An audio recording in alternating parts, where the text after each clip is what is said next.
let me to introduce the Sigrid Netherer. Sigrid is my old friend. Actually, we met in occasion of the Extended K project, which was raised in 2017, if I'm not mistaken, as the reaction to huge bark beetle outbreak in Central Europe. And Sigrid was the one who was in the so-called advisory board, because she was in these days already experienced. And she was experienced mainly with the study of the drought and how the drought actually makes the trees susceptible for the bark beetle attack. So she was also involved that she was like giving advices to the, in these days, a new project. But since all this year, we became to be a good friend and we published together several papers. So I'm very glad to invite her here. Sigrid is from the BOKU University. If I will read it in English, it's University of Natural Resources and Life Sciences in Vienna, but you may know it like a BOKU University, this BOKU University in the Vienna. And Sigrid is in the Department or Institute of Forest Entomology, Forest Pathology, and Forest Protection. She is the senior researcher, but also private docent. They have a little bit different system than we have here. So she's doing quite a lot of teaching, and but she is also the researcher, like partially. And she came here to bring her master student. So we will hopefully have another paper together. Now we have a project together on this last drought stress trees, which we still have. And because she's here, I asked her to give a talk, because I guess it can be a talk of interest of many of you, and that she will speak not only about bug. Okay, I spoil it. Don't spoil it. So she will speak about something you will see later about. But I guess it can be interesting not only for the bark beetle people and for the entomologists, but also for the people from invasion centra. So, board is yours.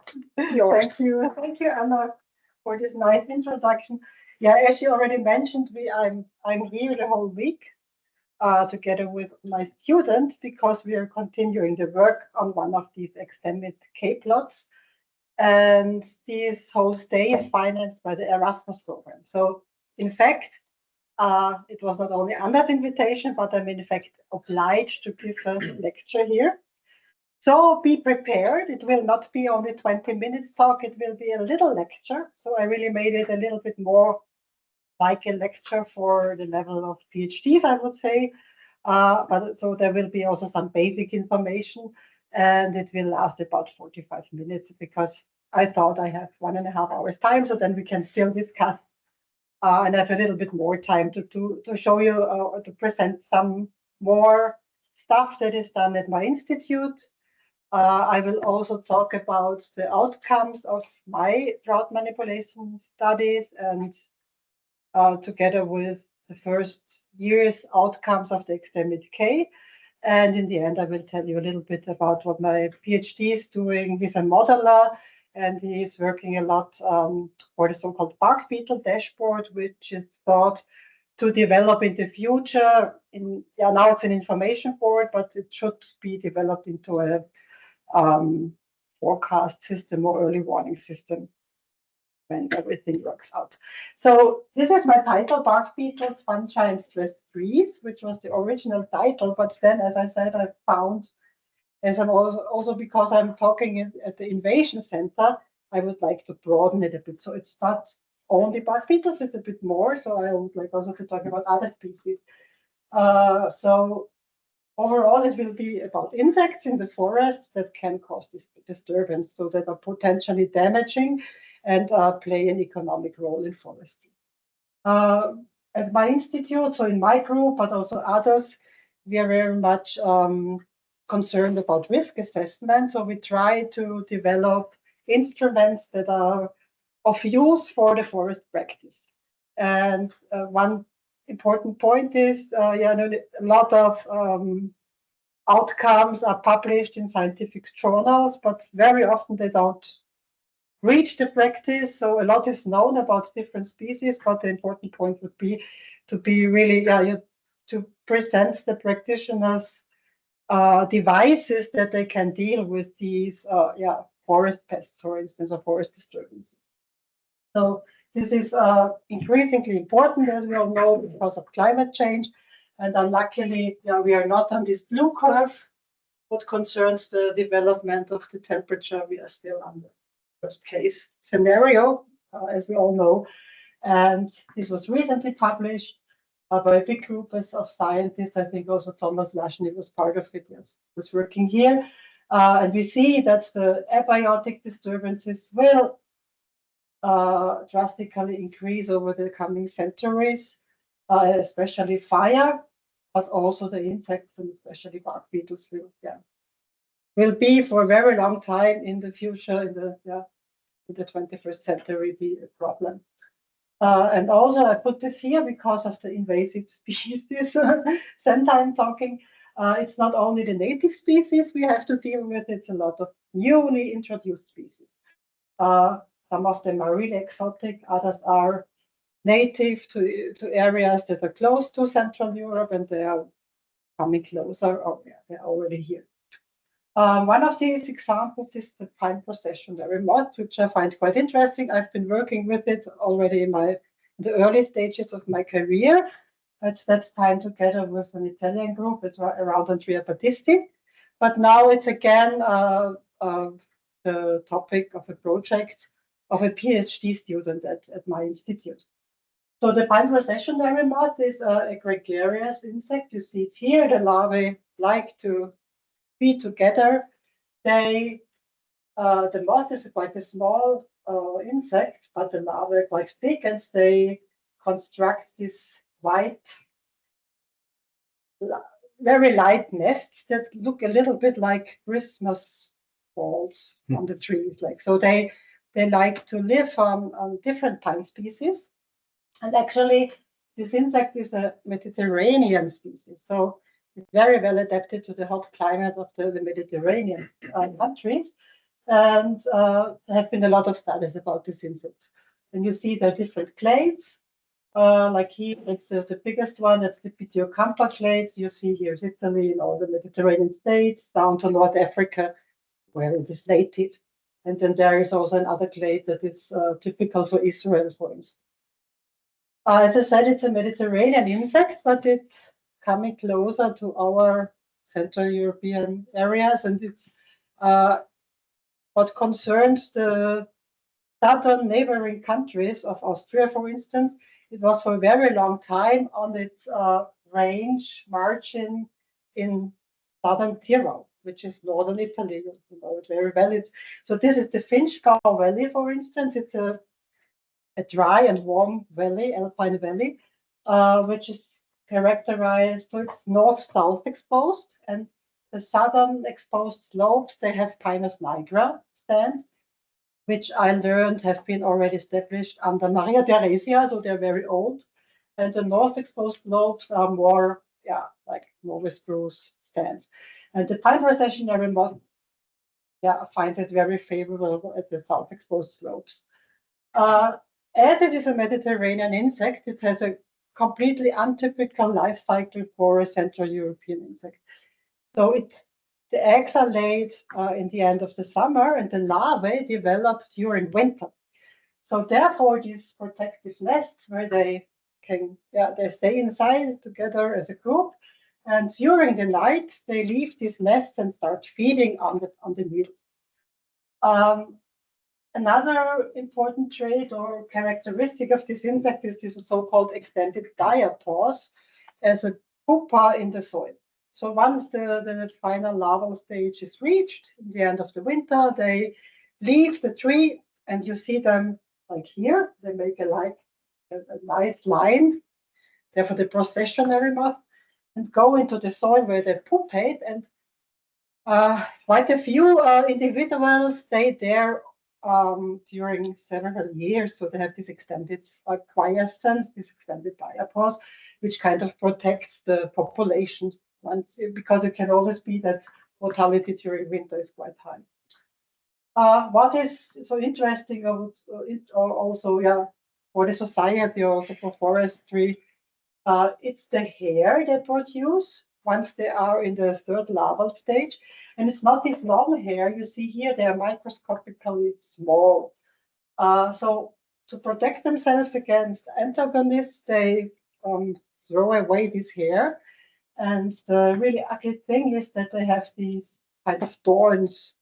So for mammals, also for like, yeah, dogs or horses, it's the same, but also for humans, this hair just stick to your skin.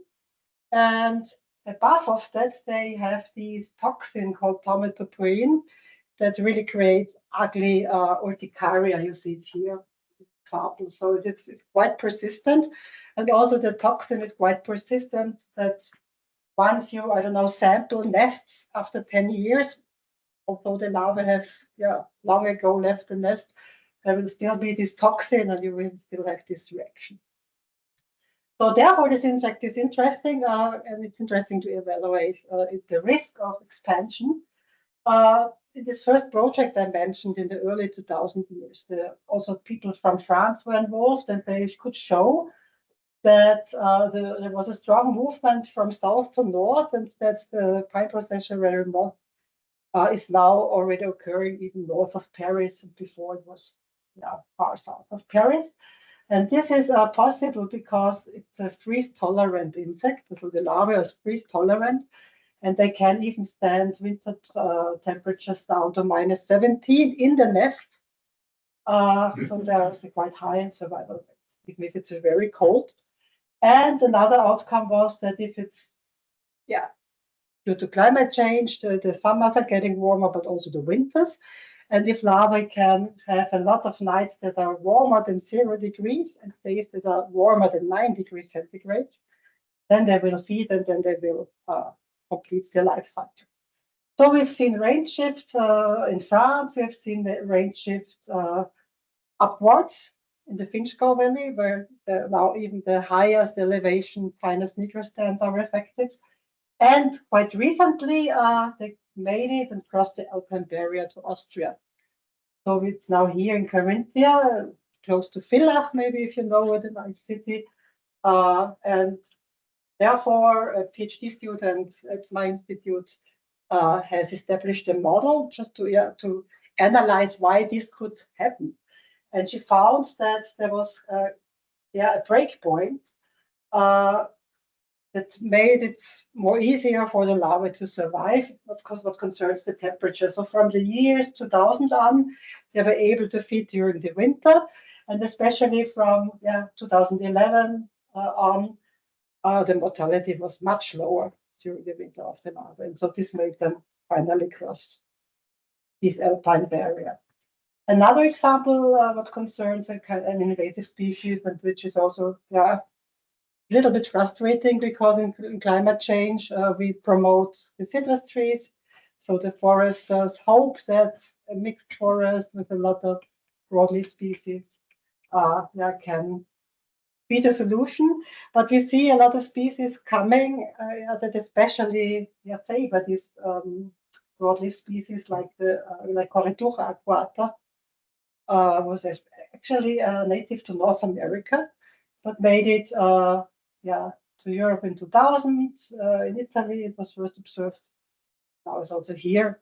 It was found in Slovakia and also in Austria, and I think also in Czech Republic. And it's mainly sucking on the leaves of Quercus species, but also on other broadleaf species, which leads to earlier leaf loss, which disturbs fructification of the oaks and also leads to growth reduction. And the heavily infested trees are really like looking completely brown in summer already. They have several generations per year and a really high reproductive potential. And they're also very well adapted to the environmental conditions of Central Europe. They have also high cold tolerance. And in these Hungarian study together with a former colleague of mine, Martin Schiebek, they found that winter mortality is really, really low because they can stand very deep temperatures. And in the master thesis at my institute, the student found that they can develop very fast and develop several generations per summer, which is not really a good news for the oaks. But we hope that soon some antagonists will come and help them limit their reproduction. So these two examples quite nicely show that climatic drivers act upon the biotic mechanisms of in-forest insects, so especially the physiology of insects, the influence volatilism of insect survival rates, and in this way, lead to range shifts or range expansions of insects and to outbreaks, and also the ends to forest mortality nobody wants to have. And in this respect, I think every one of you thinks of bark beetles, and now I'm with my original topic, because they are in, I would say, the whole of Europe, they're the most important agents of biotic forest disturbance.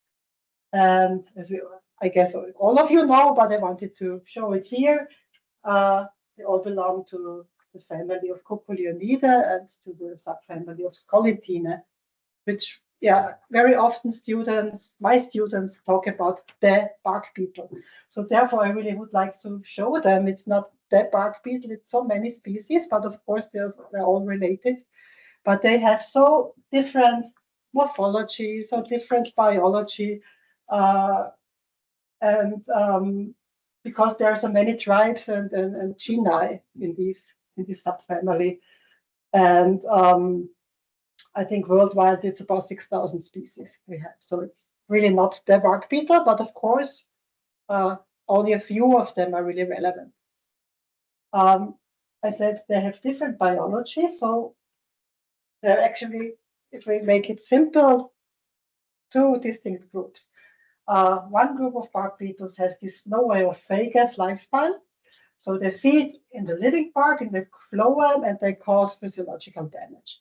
And very typical for these species is that they're associated with fungi that very often, I mean, not all of those species, cause this blue stain in the wood. And then the other strategy bark beetles can have is that they breed in the xylem. So they are have this so-called xylomycetophagus lifestyle, which means if you live as a larva in the xylem, you might probably die from starvation if you don't have a systems that help you digest the cellulose. So typical for these species also, they can also have this blue stain of ophiostomatid fungi, but they also have this so-called ambrosia fungi, that's symbionts, and mostly they have a very specific fungus species they bring in, and which helps them to improve the nutritional quality of the wood. And what all bark beetles have in common is this hidden lifestyle that protects them from natural enemies and also negative environmental factors. And this is, of course, also a problem for foresters, because normally it can happen that you detect bark beetle infestation quite late. Just to give an example, outside Europe, I'm pretty sure you all know Dendroctonus ponderosa, but this is, so to say, if you ask for the most aggressive species, I would say you get this name, because since the early 1990s, this beetle has been killing over 18 million hectares of forest in the north, or in the USA and also in Canada. And in the recent 20 years, it even expanded its range from British Columbia to Alberta, switching to a new pine species that was previously not infested.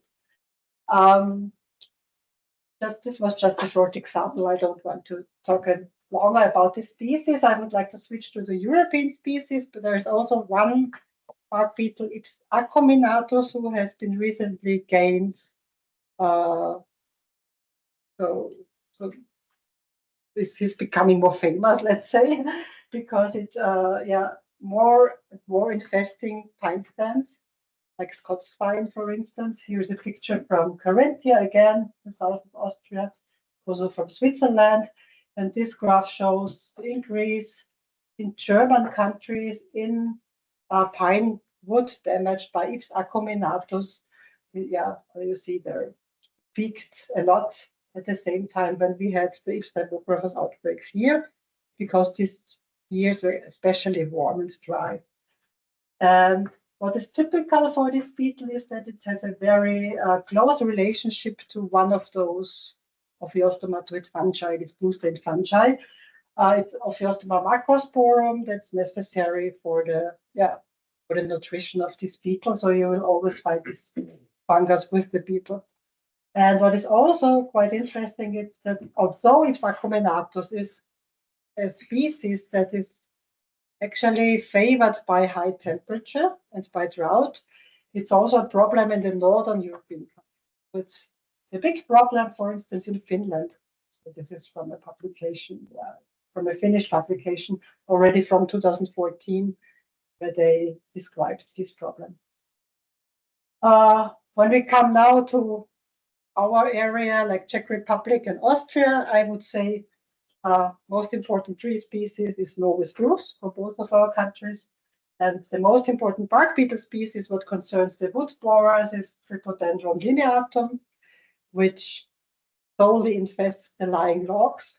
So, but early in the year, so when you harvest the logs, you should remove them and not leave them in the forest, not even in January or February, because this beetle flies earlier than the infestation.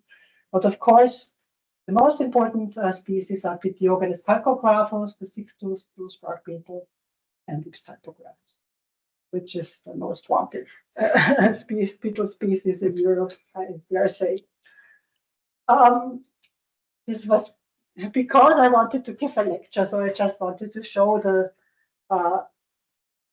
brood system of Ips typographus and how fast it develops and how quickly it can completely destroy the bark and the living bark of a Norway spruce tree. Like here is the early larval stage. So this is the egg stage, mother gallery with the eggs. This is the maybe second or third larval stage already. And here you already have the pupa and then the beetles that then make a maturation feeding in the phloem. And you can imagine at this stage, if the trunk, the whole stem is colonized, then the tree will quite rapidly die. And the warmer it is, like all insects, because they are ectotherms, the faster it develops. This we know quite well. Also, we know quite well about the thermal requirements. And since quite a while, we have phenological models for this species. So the original one was the Phoenix model, but now there are also other models, like in Switzerland, they have a specific model that works a little bit different than the Phoenix model. And in Baden-Württemberg in Germany, they have adapted the Phoenix model. These models are all based on the specific thermal sums that are required to develop the different instars, like thermal sums necessary for the egg, for the larval, for the pupa, for the final stage when the beetles are doing their maturation feeding. And these models have been proved at, I would say, really many locations in all over Europe, and we know that it is quite accurate. So this is an example for the BOKU experimental forest in 2013. Where based on the temperature measurements there, you see a first generation was possible, and these lines always show the fastest development of a generation and the slowest possible development, depending whether it's inside the forest or in an open area. It was possible one sister brood, and for an explanation, a sister brood is produced by the same female that did produce the first brood, because the female leaves the brood tree and establishes with the eggs and the sperms it has already available another brood, which is the same, which is kind of are the siblings of the first generation, but their development is occurs with an egg. Then at that place was also possible a second generation, a second sister brood, and already in 2013 it was even possible to develop a third generation. So you see these phenological models are quite helpful for the foresters to evaluate the generation number per season, and also to get an impression, how much offspring and when will this offspring be there. Also from Thomas Lashley, but it shows quite impressively. So this is the temperature condition for the 1990s. But then they did modeling when the mean temperature would rise by 2 degrees or would rise by 4 degrees over the coming decades. And you see everything that's red, that's a very high probability in a mature Norway spruce stand, there would be an outbreak. And so compared to the 1990 period, if you plus 4 degrees centigrade, you see we're already at a medium probability of outbreaks in the south of Sweden. And this is actually quite true, I have to say, because in the last years, since, I don't know, I would say since the last 10 years, we have seen these outbreaks already in the south of Sweden. So the Scandinavian people are actually quite alarmed and know that they have to prepare. And the Swedish are most affected ones, but even Finland, they know that the time will come when they have more damage by typographus. So now I would like to do a small detour and to tell you a little bit more about these fungi that come with the beetles, because they actually play quite an important role.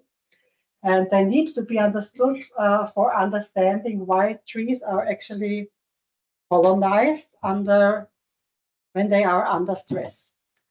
So to understand why drought-stressed trees or why a disturbed forest is very susceptible to typographus outbreaks, you need to know more about the fungi.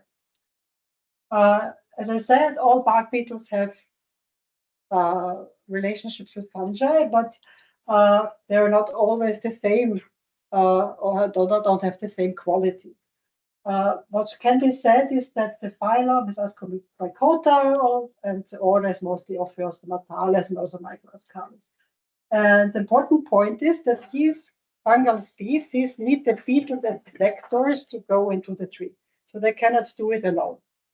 So they have to sit on the beetles or be transported by the beetles somehow that they can establish, because they are not able to penetrate the bark by themselves.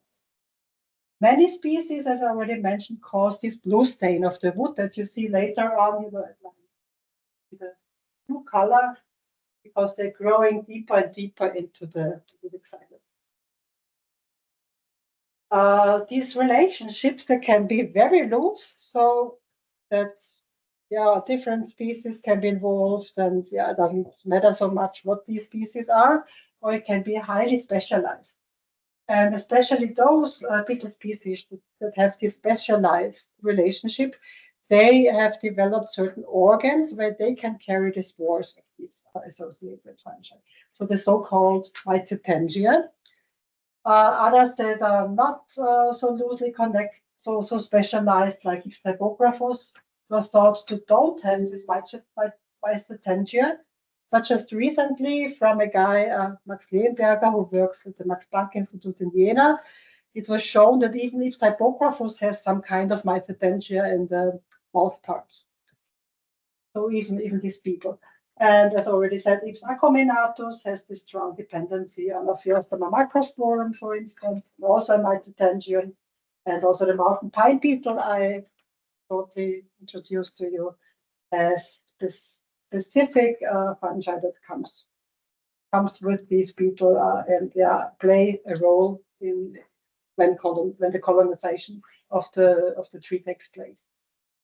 So these fungal assortments are quite variable, so they often differ between regions. So there are lots, I would say, a couple of studies about typographus and its fungal associates. For instance, my head of institute, Thomas Kirasitz, has been working on that. And they show that depending on the geographical region, the species differ or the species mixture differ. There's also a diversity of strains. Some of them are more virulent, others are less virulent. You can isolate these beetles either from the galleries or from the beetle this fungi, I mean, either from the beetles itself or from the galleries. You can isolate these fungi, grow them on agar, and then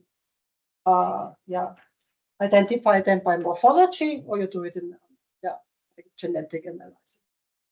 What concerns the spruce bark beetle is that we know about 40 species of fungi that can be associated with this beetle. 25 are specifically found in China, 13 in Japan. The most frequent ones are Endoconidophora polonica. With this fungus, a lot of experiments have already been done to test the virulence and also to test how mass inoculation can actually prime the trees against infestation of typographus. And also Grossmannia penicillata is a very frequent species. Grossmannia penicillata is also interesting in a way that it grows mainly in the phloem of the trees, while Endoconidophora polonica mainly grows into the sapwood and causes the spruce thing. Why are these fungi so relevant? So, as I said, they can cause discolorization in the sapwood, which is annoying for the foresters because they deteriorate the quality of the wood in a visual way, but it does not actually technically affect the wood. The trees respond to the growth of the fungi with a certain reaction. It's called the hypersensitive wound reaction, where they accumulate defense compounds and where the tissue actually dies so that the fungus cannot grow longer.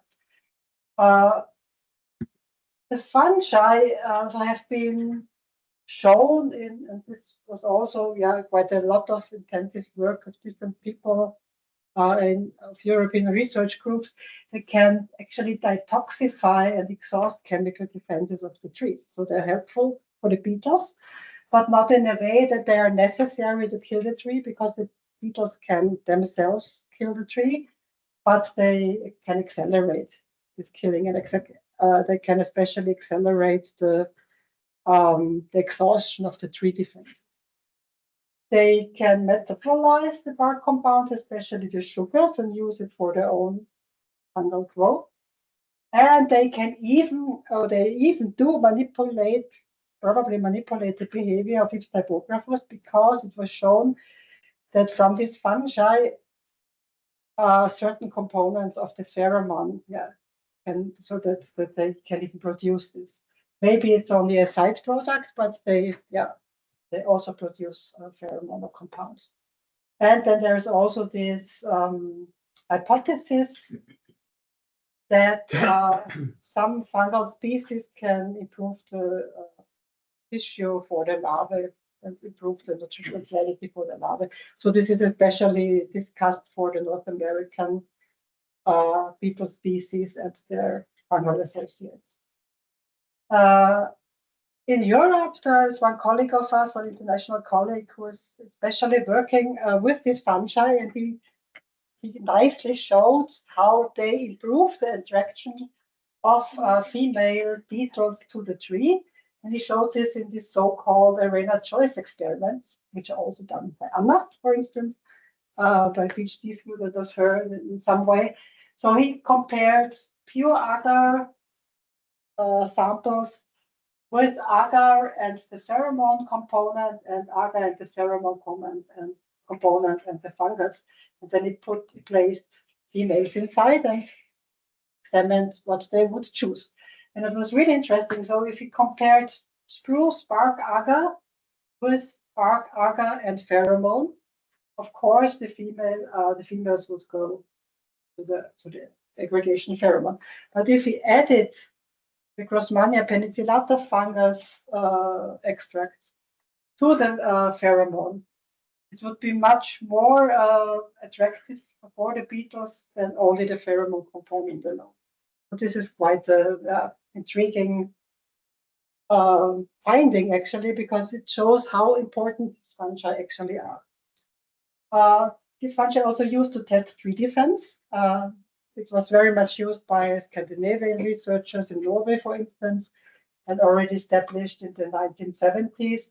So you just grow one species of this associated fungi like Endoconidophora polonica, and you make a little hole in the tree and you put the agar black-blasted fungus inside, and then you would nicely see the hypersensitive wound reaction of the tree.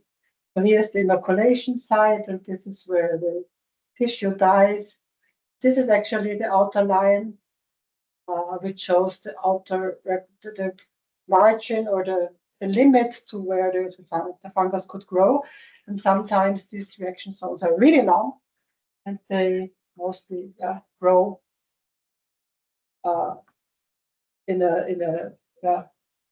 from along. So how is it called?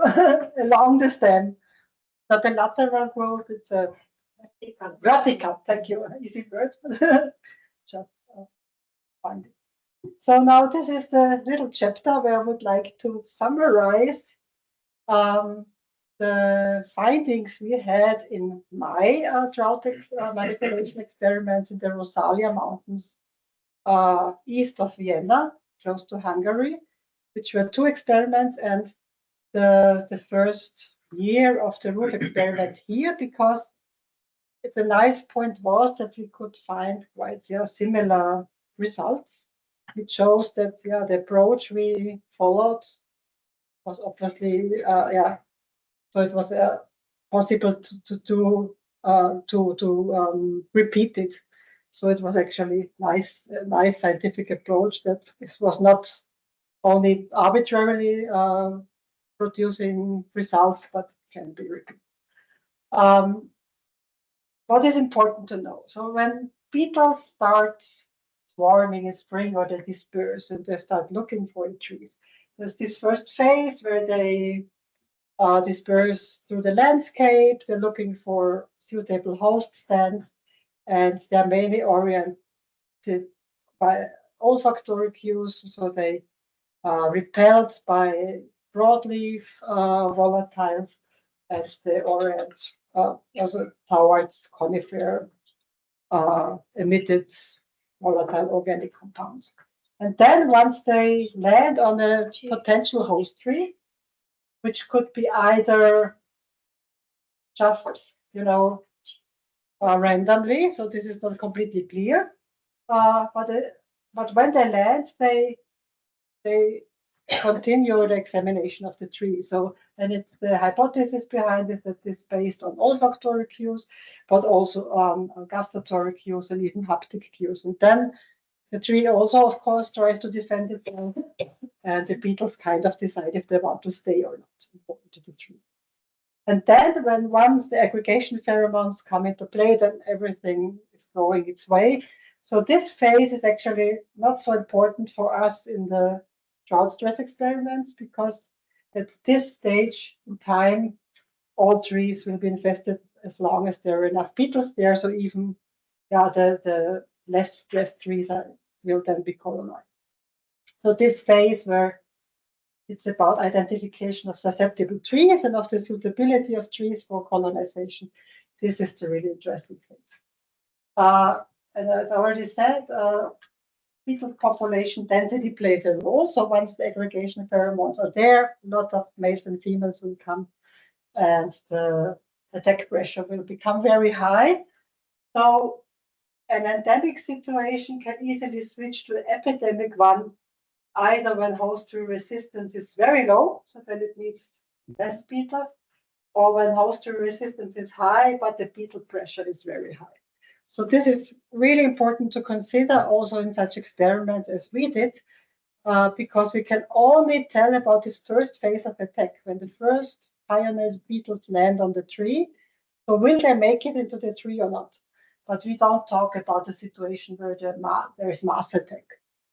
So we talk about a situation where it's only a few beetles. And another hypothesis I think is really relevant is this close differentiation balance hypothesis, which is also already quite old, so from the 1990s.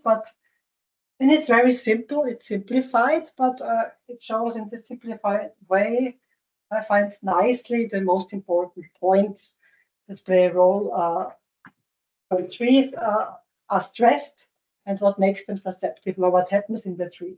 So with the intensity of stress, this hypothesis claims that photosynthesis will go down. So trees will produce less carbon. Because they produce less carbons, they also, over the longer run, have less sugars available. But in the beginning, which is interesting, they mobilize the sugars, so the soluble sugars are allocated to the tree organs where they are needed. For instance, to the floor and where the bark beetles are present. The defense compounds kind of follow the sugars. So they are also thought to first increase. So when a tree is under stress, it first mobilizes everything it wants to defend itself, because it's perfectly adapted, of course, over the during evolution to face such challenging situations. So it wants to protect itself, and only when it runs out of resources, also the defense will go down. So this is what we wanted to examine in our experiments. And as I said, there were two of such experiments in Austria. The one already started in 2012 when I was still young and enthusiastic. So I was able to build these super large roofs, and I really did it with a small group by myself. We had these 20 by 20 meter large roofs with three target trees inside. So two of those plots. We had two control plots, and we had two intermediate plots where we thought it would be kind of, they would not be fully stressed, but would not be a real control. And in this first round, we mainly looked at tree physiology, and we wanted to explain what happened in a tree when it has water stress. So what does it mean for sap flow, for shrinking, and so for the diameter development of the tree. And in the second round, we looked at the fungal associates and the chemical defense of the tree. And then there was this super huge extended K project in Czech Republic, which I was able to follow from the beginning, which was really, I would say, 6 times larger than my 2 experiments. So in the end, they had, I think, 6 roofs and 8 plots and different treatments over several years. So we are still, Anna is still dealing with the data, and we're still working on at one of those plots. So then took samples this week. Okay, so I just want to go through the results following this hypothesis of Herms and Watson of the 1990s. So the first question was, is it really the case that tree growth as a first response of the tree photosynthesis will be reduced by drought? But this was in the second experiment where the roofs were actually smaller, in my case, only 8 by 8 meters. But you see nicely that the red roof trees and the yellow control trees had the same tree ring width over the years. So at the end of the experiment, we took these ring samples. But after roof establishment, it took only a short time that the roof trees had the lower increment. So yes, drought strongly affected the growth quite immediately. And this was also the case in the Czech extended experiment, where it was even seen already in the first year of roof establishment. I think the roof established in June or July, and in September already the roof trees had less increment. Okay, yeah, so this was clear. Next question was, did drought affect some traits of tree defense? So these are the results of my first large roof experiment. You see here the roof trees, the controls and the semi-controls, so this semi-treatment. And if you only look at the resin flow, so this is plotted against water potential, but I will not go into that for this. But what you see nicely is that the roof trees had much lower resin flow rates than the other trees. And resin flow was measured quite in a simple way, only by putting in these glass vials overnight and in the morning reading the length of the resin column. Super easy experiment. Of course, we had to deal with the heterogeneity of the resin, but overall we saw this clear reduction of resin flow in the drought stress trees. Then another trait of defense can be tested, as I told you, by inoculating this one species or two species of these associated fungi. And here we work with Endoconidia polonica and Rosmania penicillata. And very simple graph, but you see if you inoculated pure agar, there was no difference in the size of the hypersensitive wound reaction. If you inoculated the Endoconidia polonica fungus, which is mainly thought to grow into the sapwood and not less affect the phloem, there was no difference either. But when it comes to Grossmania penicillata, that is known to be mainly growing in the phloem.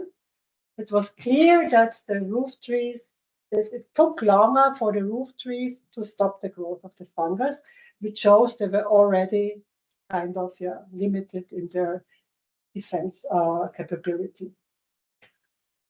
Next question. So what about chemical tree defense? So how did drought affect these traits in terms of concentrations of terpenes, mono and diterpenes, and in terms of concentration of phenolics? What you see here is very small bars, the total monoterpene content of the roof and of the control trees when they were only taken from either stressed or non-stressed collectives of trees. There was no difference. So drought alone didn't really affect the monoterpenes in the first year of drought. I really have to say it's the first year. It's not a longer period because what we now see is that this can change. But in the first year, there was no effect. When we inoculated the fungi, it looked completely different. Then there was an increase, not significant for monoterpenes, but significant for the diterpenes around the inoculation holes. Because then I went to literature and then I found diterpenes are especially important for defending fungal agents in trees. So the trees know how to get rid of them. So yes, drought and so abiotic and biotic challenges in combination affect the defense system. But as you remember, this hypothesis graph in the first run in a positive way. So trees could look as if they could defend them better. What concerns the monoterpenes in the Czech experiment in the first year, it was also the same as in my experiment. The drought alone didn't really change the composition or the concentration. What about the phenolics? So these are lots of graphs, but the only outcome I really want to stress here is that there are certain compounds that were affected, and very often in this first run, it was the roof trees that accumulated these phenolics. It was seen mostly for the roof trees, these accumulations, but sometimes it was also the other way around. So, but in the end, there was an effect on the defense system, so triggered by drought. Not especially in a way that the defense was worse, but mostly in a way that it was better. In the first year, and we also saw for the non-structural carbohydrates the same results. This is only the Czech experiment because I didn't measure these compounds at too many trees, but the trends were the same. So like the hypothesis said, once the trees are getting stressed, the soluble sugars are mobilized and are increased in the tissues, especially in the trunk, and what we know even more in the root system. Okay, so what are the fungi doing? So I mentioned my little detour about the fungi that they can even detoxify or metabolize. And I was interested in my experiment if this was really the case. So I took a phloem sample next to the inoculation hole, so inside this hypersensitive reaction zone, and then I measured the defense compounds. So this is with fungus, this is without fungus, and this is the total phenolics. And you see here, and this is the sugars, but in total, it's the soluble sugars and the starch. I put everything together. But you see here, when the fungus came into play, especially Grossmania penicillata, the sugar concentrations close to the inoculation were extremely reduced. So yes, I could show that the fungus metabolizes the sugars and profits from it. And it was the same with the phenolics, where Grossmannia penicillata was present, the phenolics went down, which is also good for the beetle, of course, in the end. Yes, what happened with the beetle? So could I make any link to the bark beetle attacks or experiments, and how could I do that? For this, I developed these so-called attack boxes, because the idea behind was that the beetles had some kind of choice. So they should have some kind of choice. We didn't want to force them to the trees, but we wanted to give them some space. We mounted these boxes at 5 or 6 meter height at the stem, and then we inserted 20 beetles. And the beetles stayed inside from noon of the first day to noon of the other day. And in the end, we removed the box, and then we looked how many boring holes we could see. So we marked them with the little pins. And when there was a successful boring, very often the beetle still was stuck inside, and it was nice presence of boring dust. And very often the tree was even able to defend this attack. But very often, I have to say, there was no attack at all. So you had to look really carefully. What did we find over the second year of roof establishment? Because we repeated these attack box experiments quite often, every 1 to 2 weeks. So in the end, we had 11 replicates over time in the season. And we compared it, or we put it against the defensive traits. And what was quite clearly visible was the higher the maximum resin flow that was measured several times over the season was, the lower was the number of attacks that we counted in the very beginning. So this is the constitutive situation of the tree. If it can defend itself quite well by exudation of resin, beetles would not that much attack it. And the same was found for the monoterpene. So the higher the concentrations were, the less was the amount of attacks, and also the biterpenes in the very beginning. So I don't claim that this stays the same, or that these constitutive numbers have something to do with performance once the tree is colonized. But it just tells about how attractive or how well or easily conquerable a tree is for a beetle. So were the drought-stressed trees then finally more attacked? In the first experiments with the big roofs, we found in spring that there were actually more successful attacks on the roofs. Interestingly, in summer, it was more or less the same with defended and successful attacks for both treatments, because the year 2013 was a very hot and a very dry year, and also the control trees were pretty much stressed, so they also became attractive. In the second experiment, in the first year, actually the controls were more attacked, but in the second year it turned around. But you see, this is not a significant thing, it was only a trend. And in the Czech project, it was that not in summer, but in September, the roof trees were more attacked. So yes, no, there seems to be a trend that there seems to be some more attractiveness of the drought-stressed trees, but from these results, it was not so clear.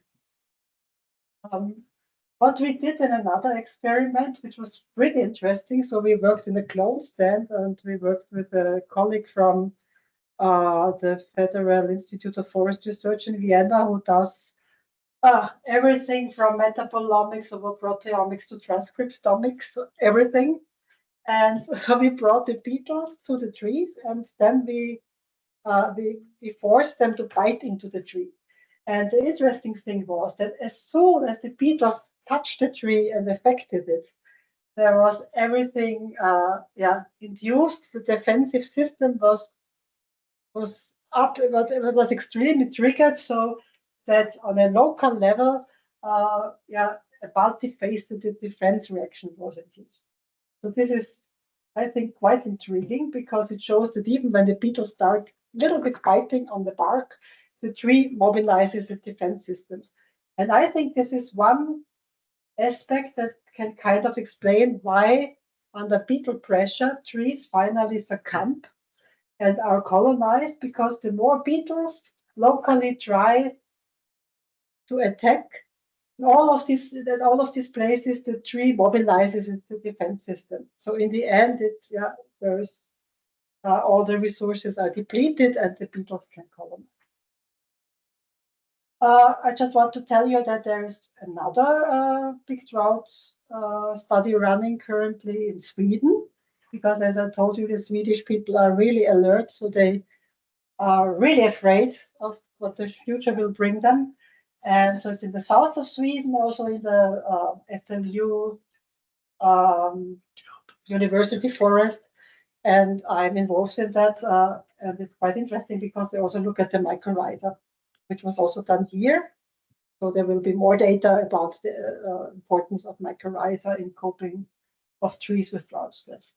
And another add-on of this project is that they compare chronically dry and chronically wet sites, and what this water supply history means for the trees once they are stressed. But this project has just started. Yeah, so I'm coming to an end. I hope you're not because now I would like to look from a different perspective to these drought stress typographus problem. So I would like to look at it from the model perspective, because I have a PhD who is really good in that. And he has examined different outbreak areas and non-outbreak areas in Austria, and tried to explain what is happening by different environmental characteristics. And the first work he published, or was co-publishing with people from BFW, so for the Austrian Research Center of Forest, was the comparison of this northern outbreak area of typographus close to Czech Republic. So it was the same time when this big calamity happened. It was also happening in the northern parts of Austria, like Mühlviertel and Waldviertel. And the southern part in Carinthia and Eastern Tyrol, that is still ongoing, and which was mainly initiated by abiotic damage, mainly storm throw, and then in the second year there was snow break. Yes, and then it was of course followed by warm summers and so on. The interesting thing was that if you look at temperature in the vegetation period and you compare the northern and the southern outbreak hotspot, you see it's pretty much the same relationship. The warmer it is, the more damaged timber volume was recorded. So the warmer it is, the more generations, the faster the development, the more damage. But it was completely different with the climatic water balance. Climatic water balance is a meteorological indicator that just tells how much water the trees really get, so how much precipitation is there, and how much water is lost by evapotranspiration. And here in the northern parts, it's completely clear that as soon as the climatic water balance goes below zero, you have the higher damages. But this is not at all the case for the south, where, because it's an alpine area, there is actually a lot of precipitation.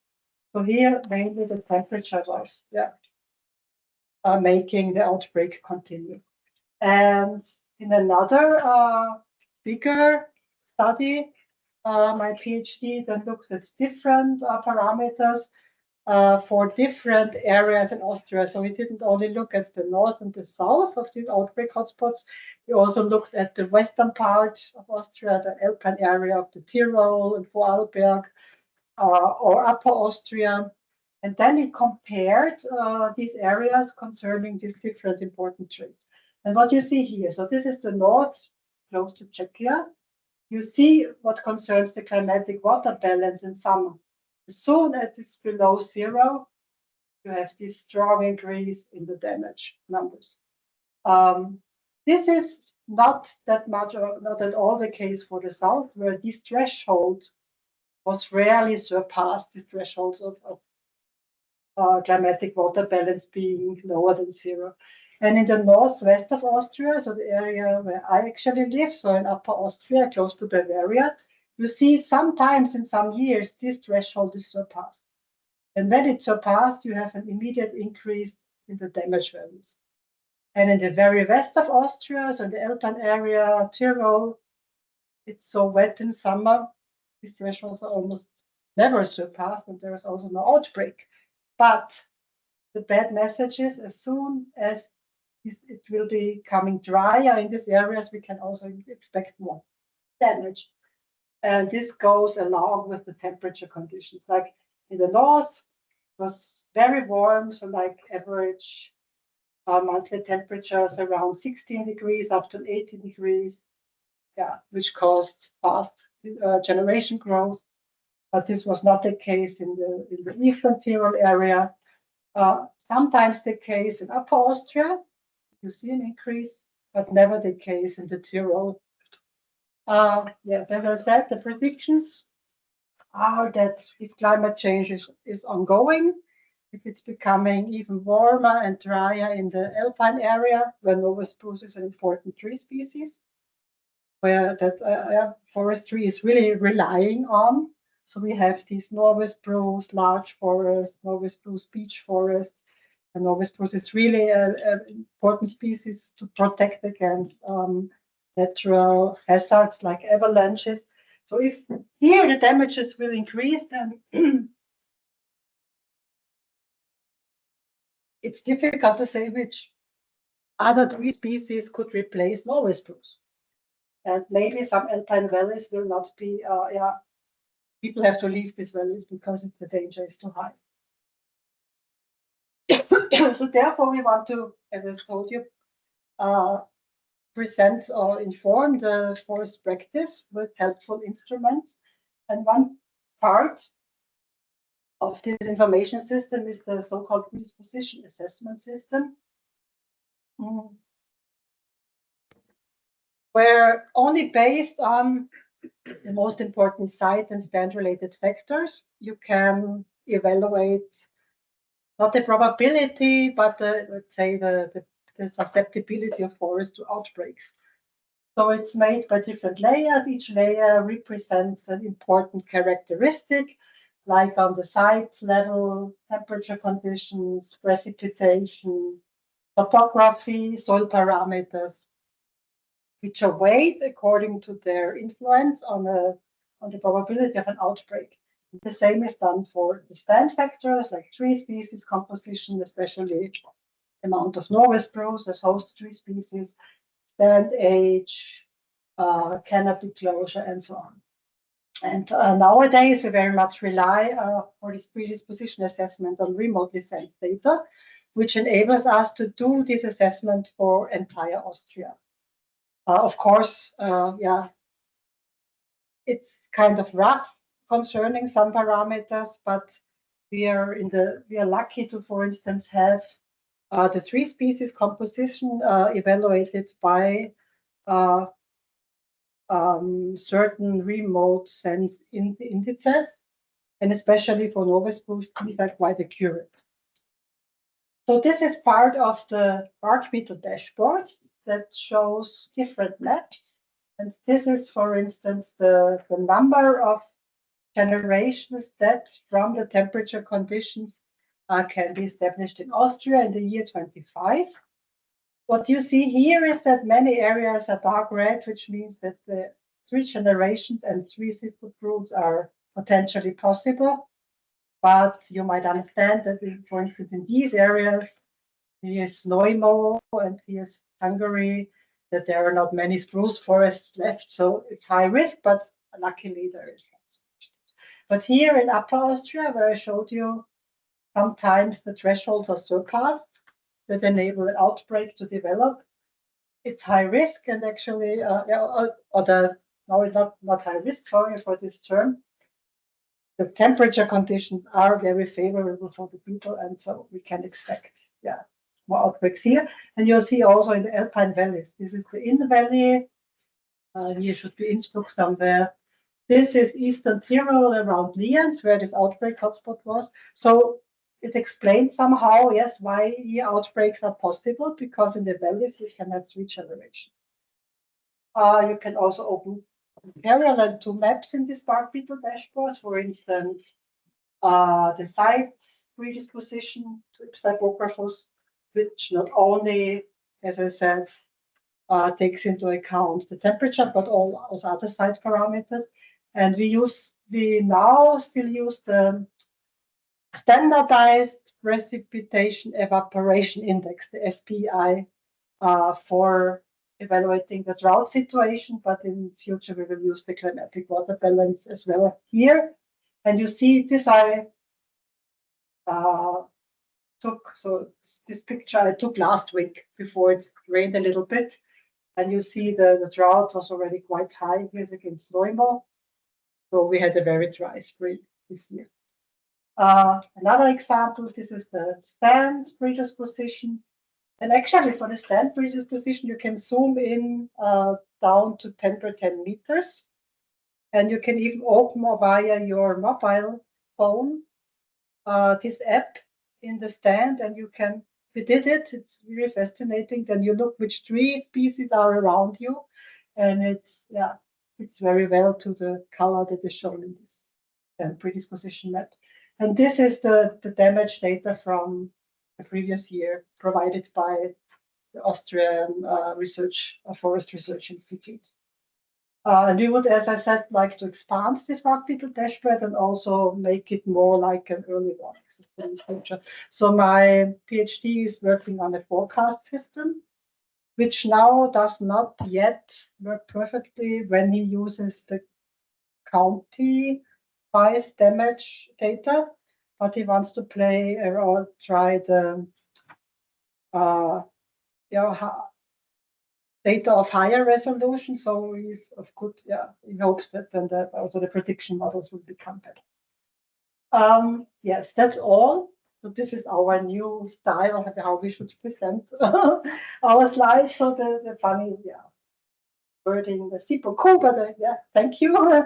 And this is the QR code where you can go into the bark beetle dashboard directly if you're interested. Yes, and also thanks to the people, because it's making a lot of work I can profit from. Thanks for your patience for this a little bit longer lecture. I hope it was interesting for you.